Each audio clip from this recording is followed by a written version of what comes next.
Hello guys, how are you? My name is Marco Magiolo. I am a book author and also an animal behaviorist. Thank you very much for watching this video. I want to remind you guys, if you want one of my books signed by me, you see there's a dog tail right there. Look at the dog tail there. This is Solo. So anyway, if you want one of my books signed by me, you can go to my website, idtcdogtraining.com. It's right here on the screen. And you can send me an email to marco.magiolo@gmail.com. And you can tell me what book do you want. You're going to pay me by PayPal, Venmo, Zelle, or any other app except Cash App. And I will send you one of my books to you, to your address anywhere in the planet, signed by me. So if you want one of my books signed by me, just let me know and I will send it to you. So the topic today is the video we will talk about this book here. This is my daughter's dog, but we're going to talk about the audiobook. And I'm going to tell you guys why, even if you already read this book, why you should listen to the audiobook. Okay. A few weeks ago, I did a video talking about audiobooks. And I explained that video, I'm not going to be repetitive here, but pretty much I explained that audiobooks are very expensive to make. You need to hire a narrator. They are expensive. It's a lot of work. And you need to sell a lot of audiobooks to pay for the investment. And even with my book selling, okay, I cannot say I sell millions of copies, but I have a good number of sales. Even with those numbers, I still was not able to pay for the costs of the audiobooks that I did with Canine Legends. Canine Legends Volume 1, Volume 2, Volume 3, they all have audiobooks. So I decided at that point that I would not make this book an audiobook. Okay, I was publishing My Daughter's Dog. It was my first book, my fourth book. And I said, I'm not going to make an audiobook because this is very expensive. And then I got a tip from one of you guys, from one of my readers and subscribers that showed me a way to do that and save some money.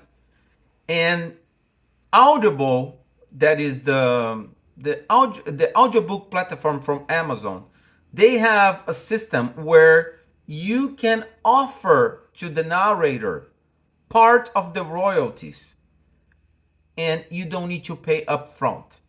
So it works like that. Let's say that I want to hire a narrator and I don't have the money to do it. What I can do, I can call the narrator or send him an email and say, I want you to narrate my book. And in return, I will pay you part of the royalties for a certain period of time. And that's an awesome idea. And I will tell you why. The bad side on that is you're going to share your royalties. Royalties is the percentual that we make when you buy our book. So if you buy my book, I'm going to get like a percentual of what you're paying. That is not a lot. Okay. Most part of the percentual it stays with the publishers and with Amazon or any platform that you're buying the book. That's why many authors, they have a bunch of books on their trunk. Like that's my case. And sometimes I sell books like hand to hand. That doing like that, the money comes 100% in my pocket. But when you buy my book on Amazon or any other store, Target, Walmart, Books A Million, Barnes and Noble, I just have a little slice of that. That's just a little percentage. So what you're gonna do, and you're give even your percentage that's already small, you're gonna share with the narrator. So that's the bad side. But there's much more good sides than bad sides on that. The first good side is when you do that, when you offer sharing your royalties with some narrators, you attract better narrators. If you have a story that you sell books nicely and your books have good reviews, like I will say Amazon because Audible is from Amazon. So once I put My Daughter's Dog on Audible, saying that I was looking for a narrator to share royalties, I got more than 40 auditions. 40. So like I was not able to listen everything because there was so many good narrators sending me auditions, and I had people saying, "Please let me narrate this book. Please, this book is amazing.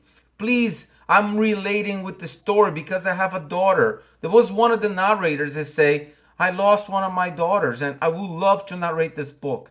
And I started getting a bunch of auditions. I got like days and days listening to those guys sending me like 3 minutes auditions, 5 minutes auditions, 7 minutes auditions, because a lot of people were wanted to narrate this book. And that was amazing because I was able to reach those very good narrators. And then the second good thing about that is once the audiobook is available, the narrator is also interested in selling the book as the author. Because if the audiobook does not sell, the narrator doesn't make money. And that's another good thing. Because now it's not just me the only one interested in selling this audiobook. The narrator needs to sell too if he wants some money. So you got a partner on that. So I am here on my social media advertising the book, putting parts of the chapters, the audio, and he's doing the same.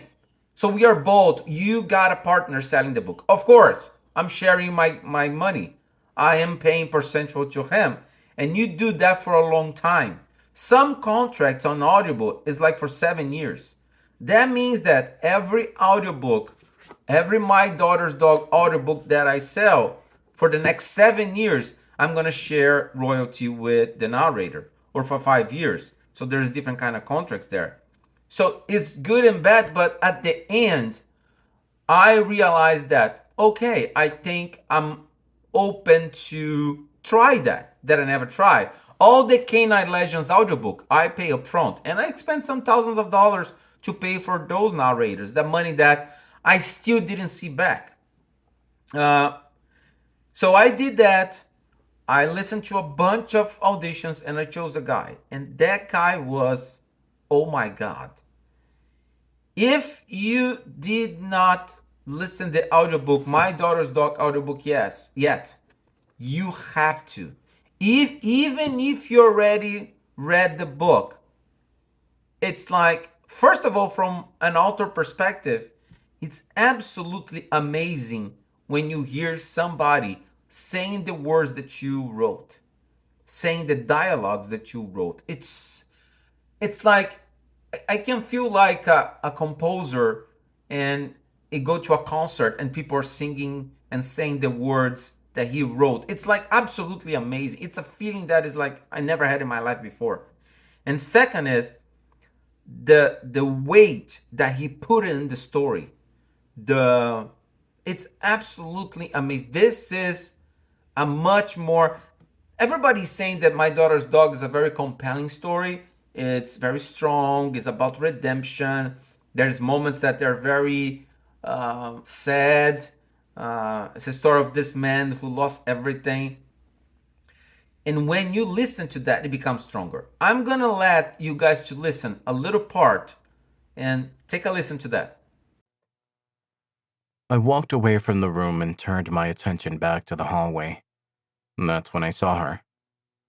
Down the hall near the entrance to the intensive care unit, with her hands over her face sobbing with tears. Her brown hair tied up, her face swollen, her eyes red. It was Patricia, my daughter's girlfriend. The person responsible for taking my daughter from me. The person responsible for my daughter not talking to me. My spine froze. My heart raced. My hands were shaking and sweating. Patricia's reaction signaled to me that something very bad had happened. I approached her. Patricia and I had never been friends. In fact, we always hated each other. At that moment, I just wanted to hear from my daughter. I approached Patricia with hurried steps. I didn't even care that she was crying. I grabbed her tightly by the shoulders and shook her. "Patricia, where's Alex?" I asked with a heavy heart. "Where is Alex?" She did not answer. She just cried with her hands over her face. Talk, girl, what happened? I squeezed her shoulder so much that I could feel her bones in my hands. I shook her again, but she wouldn't stop crying, lowering her head. Her face was red and puffy, her nose was running, and she didn't seem to have the strength to speak. No matter how much I squeezed and shook her, I couldn't get any reaction out of her. Mr. Misa? A male voice called me. I turned around and saw a doctor beside us. Considering his attire, the stethoscope around his neck and the ID tag hanging on the right side of his lab coat, it had to be the doctor. I let go of Patricia and her body just melted. She almost fell to the ground. Where's my daughter? I asked in a loud and intense voice. Please, let's go to my office, the doctor said in a calm voice. No! My irritation increased, and my despair took over me. Where is my daughter? I want to see my daughter. Mr. Misa, please, he said calmly. But at the moment, I didn't care. Let's go in and talk.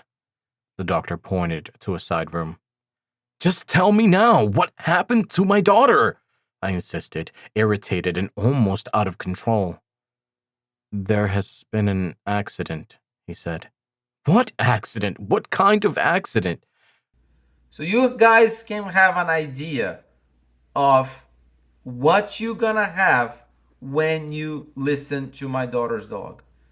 So I'm almost saying to people to buy the audiobook, and if you don't like it, I give your money back, because it's impossible not to like. And it's not because I'm the author, I'm saying something like that, but it's really amazing. It's absolutely beautiful what this narrator did in this book. So if you like good stories, if you like movies, if you like to listen stories, so go to Amazon now. You can go to Amazon, you can go to My Daughter's Dog. The link is on the description of this video, and then you can download the audiobook and listen to the audiobook, and I have no doubts you're gonna enjoy, and you're gonna enjoy very much.